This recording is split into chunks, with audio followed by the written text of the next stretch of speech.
Pre-Islamic Christian tribes from around 300 AD onwards, such as the Abdul Qais tribe, were predominantly Arabic speakers, and as languages evolved, which at the time was a mixture of Syriac and related languages. At any rate, there are records of the Sasanian king Shapur II leading an expedition against Arabian tribes, during which he massacred the Abdul Qais. He went as far as Medina. His campaign is mentioned in the Zoroastrian encyclopedic text. References are provided in this textbook. By the 5th century, the Abdul Qais dwelled within central Arabia, and in northern Arabia there is documentary evidence that Greek science was known from around 500 AD, so it is possible that it was even known before this time. A significant tribe were the Ghassanids, who were ruled by Haritha ibn Jabala, who by 528 AD controlled the Syrian desert to the outskirts of Yathrib, whose official and religious language was Syriac, a form of Aramaic related to Arabic. A video was created illustrating how Syriac was a forerunner to the Arabic language. It was also a language which was the main literary language of various Aramaic-speaking Christian communities in Arabia before the advent of Islam. Greek medicine had a tremendous influence upon early Arab societies. As an illustration, figures such as Sergius al-Rasalaini, who died in 536 AD, that is 34 years before the birth of Muhammad. Sergius was one of the earliest translators from Greek into Syriac. He translated various works on medicine, including 26 books of Galen's works into Syriac. Sergius's works made them available to the Arabic-speaking people living within the Arabian Peninsula, who inhabited large parts of these areas, including to the people within Muhammad's own habitation of Mecca and Medina. Hunayn ibn Ishaq, another influential figure who will be introduced shortly, gives the names of the 26 medical texts by Galen which Sergius translated into Syriac. More information about this is found in this work written by the world's foremost expert in the field of Syriac studies, Oxford University's Professor Sebastian Brock. After Muhammad, the conquering Arabs, such as the Abbasid Caliphate of the late 8th and 9th century, compelled the Nestorian Christians to translate their Syriac texts of Greek medicine into Arabic. More detail on this will be covered later. In addition, this information can be found in the book Islam, the Honest Truth. A copy of the Syriac Galen palimpsest, translated by Sergius from Greek to Syriac, is pictured here. In terms of its importance, it is considered crucial as it elucidates the role that Sergius played in the transmission of medical knowledge from Greek into Arabic. For more information, consider reading this research found in the Journal of Semitic Studies. The significance of the document is lauded even within Islamic articles, such as this one, which has the title The Syriac Galen Palimpsest, Digital Recovery of a Missing Link Between Greek and Islamic Science. It goes on to explain the reason why it is important, because Sergius's translations of Galen were copied and recopied for centuries and eventually became a bridge for moving the medical expertise of the ancient Greeks to later Islamic societies. This is because Syriac texts were much easier than Greek ones to translate into Arabic. The full link to the article is below. Such was the importance of Syriac and the documents that were written in it that Muhammad ordered his companions to learn it. In Jami' Tirmizi 2715, Muhammad ordered his scribe and the man who would eventually go on to write down the Quran and the chief recorder of the Quran, Zayd ibn Thabit, to learn Syriac. In the title of the hadith it says learning Syrian, but it actually means Syriac. Further, it can quite clearly be seen that the source did not translate the whole hadith into English. Towards the end, here underlined in red, Zayd went on to say, quote, "The Messenger of Allah commanded me that I learn Syriac." Syriac was a major language in the early Christian period. Hence, it was used by the church in Syria, Iraq and Iran from the 1st century until the Middle Ages. Bible manuscripts have been found, such as this one written around 463 AD, currently located in the British Museum. Copies such as this would have been accessible to the Christians of Muhammad's time, therefore accessible also to Muhammad. This explains why he encouraged his companions to learn the language. The translation from Syriac to Arabic would have been easy, as the two languages share many characteristics and share similar grammar.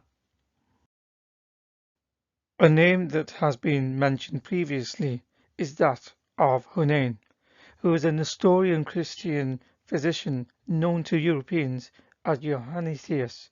He also composed a number of original medical writings, including the influential Questions on Medicine for Beginners, which later in Europe, through a Latin version, was called the Isis Gorge. His work established the basic conceptual framework of medieval and early medical knowledge. Some of the works of Galen translated by Arabs closer to Muhammad's time were made about 840 AD. This is approximately 700 years after Galen lived. Galen's major physiological writing on the usefulness of the parts, though written in Greek, is usually referred to by its Latin title, which was translated into Arabic from a Syriac text now lost. It was done by Hubaysh, the nephew of Hunayn. Even during Muhammad's life, there were learned physicians living in Arabia who Muhammad personally knew, and they had studied ancient Greek medicine, such as Harith ibn Qalada. Ibn Qalada was born about the middle of the 6th century at Ta'if, from the tribe of Banu Thaqif. Ibn Qalada travelled through Arabia, Yemen and then Persia. He was intimately acquainted with the medical teachings of Aristotle, Hippocrates and Galen. Such was his expertise that he practiced as a physician in Persia. During this time he was called to the court of King Khosru.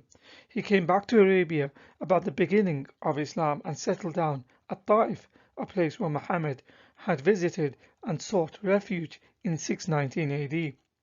Ibn Qalada was a contemporary of Muhammad and died during the Caliphate of Umar. In the book written by Dr. Muhammad Zubair Siddiqui, Studies in Arabic and Persian Medical Literature, on page 7, he says, though Harith ibn Qalada did not write any books on medicine, his views on many medical problems are preserved in his conversation with Khosru. Going on to say he showed acquaintance with Greek medicine. Where Ibn Qalada studied and what he studied can be found with more references in this book by Professor Dr. Irfan Shahid, called Byzantium and the Arabs in the 6th Century, Part 2, published by Harvard University Press. From pages 176 to 178, he writes about the Greek influence upon pre-Islamic Arabs, such as the Ghassanids, and that some Greek medical terms eventually became Arabic words. On page 179, he writes that Ibn Qalada travelled to Gandhashapur, the intellectual centre of the Sassanid Empire, in search of medical knowledge. Before the advent of Islam, it was the prime and prestigious centre of learning in the area where Greek medicine was taught. The influence of Gandhashapur upon Islamic societies will be discussed in another video. Ibn Qalada's son was another pagan physician who lived around Muhammad's time. His name was Nadr bin al-Haris. He was a cousin of Muhammad and had also visited the court of Khosrow. However, he was not sympathetic to Muhammad and accuses him of plagiarism, which is referenced in the Quran and by its associated commentaries. Muhammad never forgave him for this, and when he was taken prisoner at the Battle of Badr, Muhammad put him to death by beheading. Ibn Kathir also mentions this incident in his commentary and states Quran 831 was revealed about Nadr bin al-Haris. Here is a famous painting from the Middle Ages depicting the incident. Although Islamic literature describes in quite derogatory terms as any period before the advent of Islam as Jahiliyyah to mean the period of ignorance, in fact this could not be further away from the truth. Not only were there religions such as Judaism and Christianity who upheld morals and teachings that later got incorporated into Islam. Not only were pre-Islamic Arabs known for their eloquence in the Arabic language, not only were there intellectual centers of learning with the promotion of education and science commonplace, such as Gandhishapur University, which was just mentioned. Another one is the Alexandria School of Medicine, which was one of the oldest empirical educational institutions in the history of medicine, initiated during the Hellenistic period in the city of Alexandria in 311 BC. During Muhammad's lifetime, some of the medical knowledge was conserved by Arab scholars, as explained by this research article by Dr. Salam. Professor Mustafa Demisi from the University of Selçuk in Turkey discusses how the medical school was re-established in Alexandria using the books of Galen as their foundational texts, and how this was passed on to the Muslims. What all this shows is that there were ample opportunity for Muhammad and the people around him to have heard of the embryological and other scientific theories of Aristotle, Hippocrates, Galen and others when they went to seek treatment from local physicians such as Ibn Khalada, Hunayn and other local physicians. Though there is a tendency amongst modern Muslims to try and distance themselves from the embarrassment of connecting Islam to any knowledge gained from pre-Islamic Greek pagan scholars. Early Muslims, however, acknowledged the influence of the Greeks and its subsequent impact upon later Arabic and Islamic knowledge.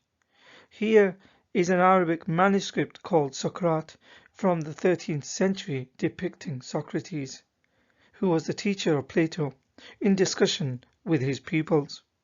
And here is another medieval Arabic representation currently housed in the British Library, this time of Aristotle teaching a student.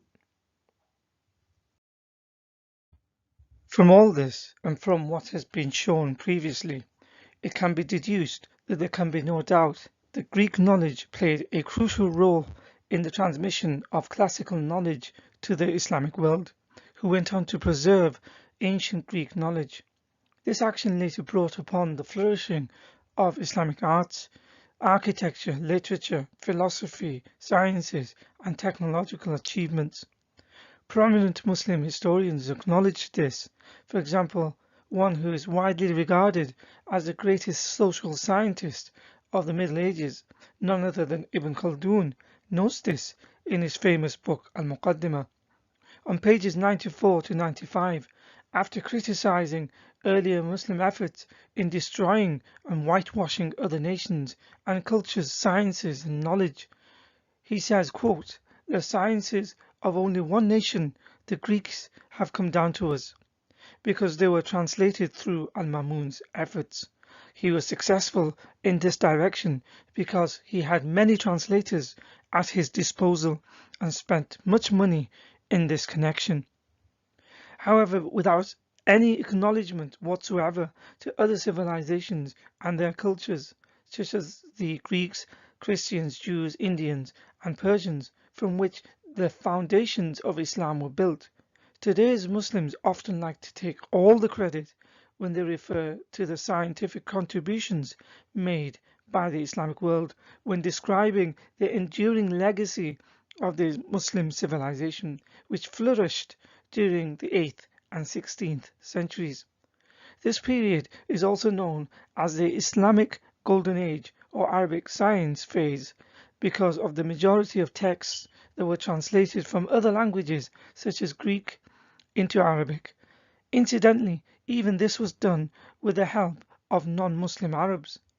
Despite this and the huge claims it makes for itself by describing itself as a civilization, in the Britannica it says, the Muslims did not alter the foundations of Greek science. They made several important contributions within its general framework. So in conclusion, Greek science was known to pre-Islamic Christian Arab tribes. Figures such as Sergius al-Rasalaini, whose works on medicine included 26 books of Galen's works. It is one of the earliest translations found from Greek into Syriac. Another figure called Hunayn, a Nestorian Christian, translated many of Sergius's works into Arabic during early Islam. Syriac was the language that bridged Arabic to Greek, and due to its similarity to Arabic, manuscripts, whether it be Bibles or medical texts, were later translated into Arabic. Islamic traditions show Muhammad even encouraged his companions to learn Syriac to gain an understanding from these texts.